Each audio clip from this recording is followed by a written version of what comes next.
праздником вас! С Днем Великой Победы! Ура! Уважаемые граждане, проход в сторону метро Луганска закрыт. In the icy expanses of Russia's heartland, hidden from the public eye but clearly visible from the sky, rows of rusting armored vehicles sit abandoned and decaying. The 111th Central Tank Reserve Base in Kostroma, once a linchpin of Russian military power, now resembles a graveyard for Soviet-era tanks and infantry fighting vehicles. Satellite imagery shows hulks stripped of turrets, engines exposed to the elements, and long-abandoned hulls awaiting salvage. These vehicles are not relics of a forgotten past. They are part of a desperate effort to replenish Russian forces that have suffered catastrophic losses in Ukraine. The core of Vladimir Putin's policy has always been armored strength, but Russia's reliance on overwhelming numbers has backfired horribly in the war of attrition that has been raging since February 2022. The Kremlin's efforts to revive these vehicles underscore the extent of Russia's equipment shortages and the stark limitations of its military-industrial capacity, since the very stockpiles intended to provide Moscow with an advantage are deteriorating in real time.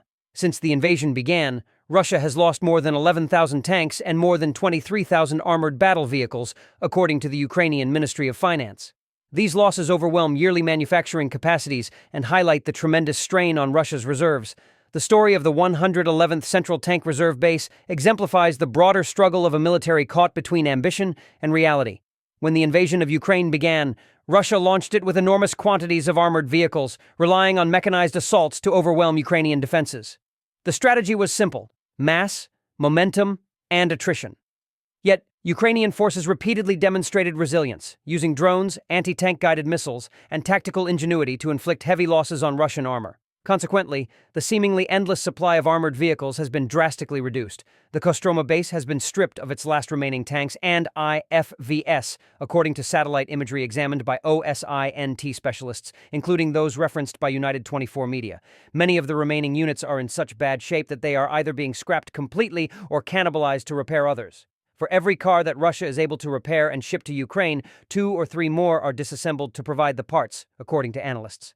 This bleak attrition math only makes Moscow's logistical problems worse. The problem is structural. Decades of outdoor storage in Russia's harsh winters have corroded metal, damaged engines, and left electronics unusable. Even vehicles that survived relatively intact are still vulnerable to the modern battlefield, where a Ukrainian drone or precision strike can neutralize an IFV in seconds. The consequences are stark. Russia is forced to deploy vehicles from its reserves that would have been considered unfit for combat under any other circumstances. A vivid illustration of how attrition has turned its own strength into a liability. Beyond the physical decay of armored vehicles, the Kremlin's strategic miscalculations in managing its stockpiles have compounded the problem. In the years leading up to the invasion, Russia sold off much of its most modern equipment to other countries, leaving behind the oldest, least reliable vehicles in storage. Soviet-era practices of outdoor storage, which may have seemed economical at the time, have resulted in a staggering loss of usable material. According to Dagan's investigative research and military experts, for example, after significant renovations, an average of 3 deteriorated BMP-1 or BMP-2 vehicles must be joined to create one operational unit. Dagan's 2024. Russia's other storage facilities are in a similar predicament. Similar trends were seen in Ukrainian partisan reports from Crimea. Military depots with equipment abandoned to rust with little security or upkeep, indicating that the issue is widespread rather than unique to Kostroma. Furthermore, shortages are made worse by Russia's limited contemporary production. While just a few hundred BMP-3 IFVs are produced annually, the T-90M tank is one of the few variants that is still made from scratch, with estimates of about 250 units produced annually.